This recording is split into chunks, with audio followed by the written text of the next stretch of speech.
ইহুদি আর বনি ইসরায়েল এই দুটো শব্দের অর্থ কি একই? বর্তমানে আমরা প্রায় সবাই এই ভুলটি করি, কিন্তু আসলে ইহুদি আর বনি ইসরায়েল শব্দ দুটোর মধ্যে এক বিশাল পার্থক্য রয়েছে। আজ থেকে 4000 বছর আগে ইব্রাহিম আলাইহিসসালাম ফিলিস্তিনে প্রথমবার বসতি স্থাপন করেন, যাকে সেই আমলে কেনান বলা হতো। সেখানে ইব্রাহিম আলাইহিসসালামের 2 ছেলে জন্মায়, ইসমাইল এবং ইসহাক। তাওরাতে আল্লাহ ইব্রাহিম আলাইহিসসালামের 2 ছেলের সাথেই ওয়াদা করেছিলেন যে আমি তোমাদের উভয়কেই এক মহান জাতিতে পরিণত করব এবং তোমাদের বংশধরের সংখ্যা হবে অনেক বেশি। আমরা সবাই জানি যে ইসমাইল আলাইহিসসালাম ফিলিস্তিন ছেড়ে আরবের মক্কায় বসতি স্থাপন করেন, কিন্তু ইসহাক আলাইহিসসালাম তার বাবার সাথেই ফিলিস্তিনেই থেকে যান। ইসহাক আলাইহিসসালাম এর এক ছেলের নাম ছিল ইয়াকুব, যাকে ইসরায়েল নামেও ডাকা হতো। ইয়াকুব আলাইহিসসালামের 12 জন ছেলে ছিল। ইয়াকুব আলাইহিসসালাম তার এই 12 ছেলের মধ্যে সবথেকে বেশি ভালোবাসতেন ইউসুফ আলাইহিসসালামকে, যার ফলে বাকি ভাইয়েরা ইউসুফের ওপর খুব ঈর্ষান্বিত ছিল। এরপর যা ঘটেছে তা আমাদের সবারই জানা। ইউসুফ আলাইহিসসালাম পরবর্তীতে মিশরের প্রধানমন্ত্রী বা উজিরে আজম হন। কয়েক বছর পর চারদিকে দুর্ভিক্ষ দেখা দিলে ইউসুফ আলাইহিসসালাম তার 12 ভাইকে ফিলিস্তিন থেকে আনিয়ে নিজের সাথে মিশরে স্থায়ীভাবে বসবাস শুরু করান। ধীরে ধীরে ইয়াকুব আলাইহিসসালাম অর্থাৎ ইসরায়েলের এই 12 ছেলের বংশধরেরা মিশরের প্রতিটি ক্ষেত্রে ছড়িয়ে পড়তে থাকে। ব্যবসা বাণিজ্য থেকে শুরু করে কৃষি, সব কিছুতেই তারা প্রচণ্ড শক্তিশালী হয়ে ওঠে। ঠিক যেভাবে আজও ইহুদিরা যে দেশেই থাকে সেখানকার সবথেকে প্রভাবশালী জনগোষ্ঠী হয়ে দাঁড়ায়। মিশরে বনি ইসরায়েলের এই ক্রমবর্ধমান শক্তি দেখে ঘাবড়ে গিয়ে ফেরাউন তাদের উপর জুলুম শুরু করে এবং শেষ পর্যন্ত পুরো বনি ইসরায়েল জাতিকে দাসে পরিণত করে। তবে 400 বছর পর আল্লাহ এই 12টি গোত্রের মধ্যেই লেভি গোত্রের বংশে একজনকে বেছে নেন, যার নাম ছিল মুসা আলাইহিসসালাম। তিনি বনি ইসরায়েলের 12টি গোত্রকে ফেরাউনের দাসত্ব থেকে মুক্ত করেন এবং তাদের সবাইকে সাথে নিয়ে ফিলিস্তিনের দিকে রওনা হন।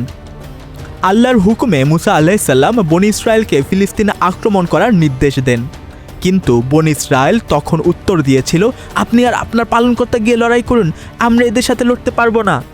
তারা এই কঠিন কথাটি বলেছিল কারণ মুসা আলাইহিসসালামের বাহিনীতে থাকা বনি ইসরায়েলের মানুষগুলো ছোটবেলা থেকেই ফেরাউনের দাসত্বে বড় হয়েছে, যার ফলে শুধু তাদের শরীর নয়, তাদের চিন্তাধারাও দাসদের মতো হয়ে যায়। সহজ কথায় তারা এক আত্মমর্যাদাহীন জাতিতে পরিণত হয়। এর ফলে আল্লাহ তাদের শাস্তি হিসেবে 40 বছর পর্যন্ত সেই মরুভূমিতে ঘুরে বেড়ানোর ফয়সালা দেন। কিন্তু সাজাটি ঠিক 40 বছরই কেন?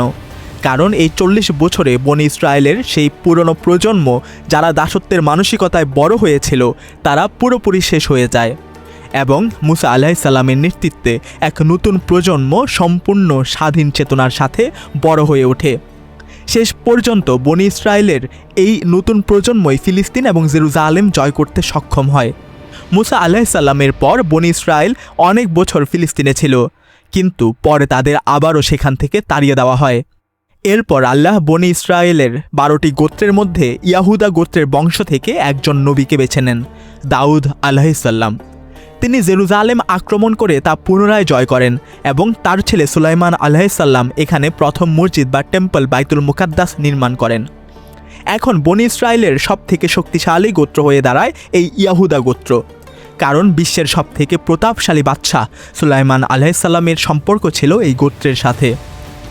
কিন্তু সুলাইমান আলাইহিসসালামের ছেলে রেহাইবাম তার বাবার মতো বিচক্ষণ ছিলেন না, যার ফলে বনি ইসরায়েলের 12টি গোত্রের মধ্যে গৃহযুদ্ধ শুরু হয়ে যায়। শেষ পর্যন্ত সুলাইমান আলাইহিসসালামের সেই বিশাল সালতানাত 2 টুকরো হয়ে যায়। বনি ইসরায়েলের 10টি গোত্র নিজেদের ইয়াহুদা গোত্র থেকে আলাদা করে ফেলে এবং এক নতুন সাম্রাজ্য গড়ে তোলে, দ্য কিংডম অফ ইসরায়েল। আর মাত্র 2টি গোত্র ইয়াহুদা এবং বিনিয়ামিন নিজেদের অবস্থানেই থেকে যায়। বনি ইসরায়েলের এই অন্তকন্দলের কারণেই আল্লাহ তাদের ওপর নিও অ্যাসিরীয় সাম্রাজ্যের মাধ্যমে আযাব নাজিল করেন। তারা সিরিয়া থেকে ফিলিস্তিনে আক্রমণ করে কিংডম অফ ইসরায়েলের সেই 10টি গোত্রকে দখল করে নেয়। বনি ইসরায়েলের সেই রাজত্ব তারা পুরোপুরি ধ্বংস করে দেয়, যার ফলে বনি ইসরায়েলের 10টি গোত্র প্রাণ বাঁচাতে ফিলিস্তিন ছেড়ে চারদিকে পালিয়ে যায়। এরপর অ্যাসিরীয়রা সুলাইমান আলাইহিসসালামের রাজত্ব অর্থাৎ ইয়াহুদা গোত্রের ওপরও হামলা চালিয়ে দেয়, কিন্তু তারা তা জয় করতে পারেনি। এখন আসল ঘটনা হলো বনি ইসরায়েলের সেই 10টি গোত্র ফিলিস্তিন ছেড়ে পালানোর পর তাদের অনেকে ইউফ্রেটিস বা ফরাত নদীর পূর্ব দিকে বসতি করে তোলে। ধীরে ধীরে তাদের ধর্ম আর সংস্কৃতি পুরোপুরি বদলে যায়। পৃথিবীতে বনি ইসরায়েলের আদি ধর্মে শুধু 2টি গোত্রই টিকে থাকে, ইয়াহুদা এবং বিনিয়ামিন। কিন্তু সেখানে ইয়াহুদা গোত্রের শাসন থাকায় এই 2 গোত্রের নামই হয়ে যায় ইয়াহুদা। আর আজ পর্যন্ত এই ইয়াহুদা গোত্রের নাম থেকেই আমরা তাদের সবাইকে ইহুদি বলে ডাকি। আর আসলে তাদের ইহুদিই বলা উচিত, কারণ আজকের বিশ্বের ইহুদিরা বনি ইসরায়েলের বিশাল বংশের মাত্র একটি ছোট অংশ, মাত্র 2টি গোত্রের বংশধর। বাকি 10টি গোত্র অনেক আগেই এই এলাকা ছেড়ে চলে গেছে। বিগত কয়েকশো বছরে বিশ্বের অনেক গোত্রই দাবি করেছে যে তারা বনি ইসরায়েলের সেই হারিয়ে যাওয়া 10টি গোত্রের বংশধর। তবে এর মধ্যে একটি জাতির দাবি সবথেকে জোরালো এবং অনেক ইহুদিও তাদের বনি ইসরায়েলের অংশ বলেই মনে করেন।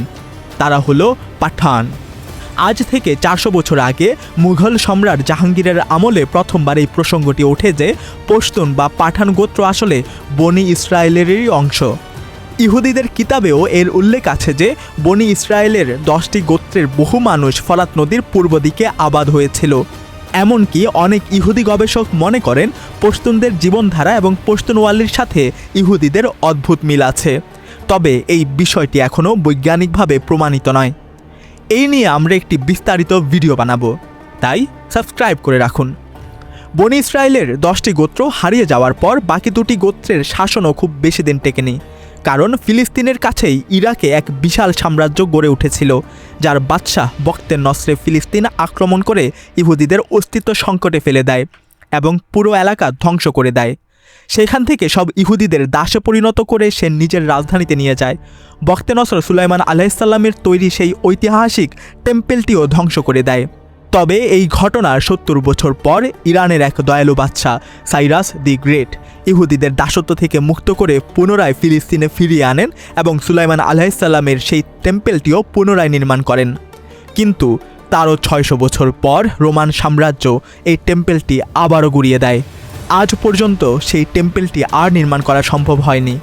আজ সেখানে সেই টেম্পেলের মাত্র একটি দেয়াল অবশিষ্ট আছে, যেখানে সারা বিশ্বের ইহুদিরা উপাসনা করতে আসে। এই দেয়ালটি ইহুদিদের কাছে ঠিক ততটাই পবিত্র যেমনটি মুসলমানদের কাছে কাবা। কিন্তু এখন প্রশ্ন হলো, ইহুদিদের এত সম্পদ আর ক্ষমতা থাকা সত্ত্বেও তারা এই টেম্পলটি পুনরায় বানাচ্ছে না কেন? কারণ ইহুদিদের বিশ্বাস খুব শীঘ্রই তাদের একজন মসিহ আসবে এবং সে সারা বিশ্বের বনি ইসরায়েলকে আবারও ফিলিস্তিনে জড়ো করবে, এমনকি সেই 10টি গোত্রকেও, যাদের অনেকেই এখন ইসলাম ধর্ম গ্রহণ করেছে, তাদের তিনি জেরুজালেমে আবারও ঐক্যবদ্ধ করবেন। আর সেখানেই সে সুলাইমান আলাইহিসসালামের আমলের মতো আবারও এক বিশাল ইউনাইটেড কিংডম অফ ইসরায়েল গড়ে তুলবে। তখনই সেই পবিত্র টেম্পেলটি তৃতীয় ও শেষবারের মতো নির্মাণ করা হবে। আর এই বিশ্বাসের কারণেই আজ এত প্রভাব প্রতিপত্তি থাকা সত্ত্বেও ইহুদিরা সেই টেম্পেলটি নতুন করে বানাচ্ছে না। তারা গত 2000 বছর ধরে তাদের সেই মসিহ এবং হারিয়ে যাওয়া 10টি গোত্রের ফেরার অপেক্ষায় প্রহর গুনছে। দেখা হচ্ছে পরের ভিডিওর সাথে। সাবস্ক্রাইব।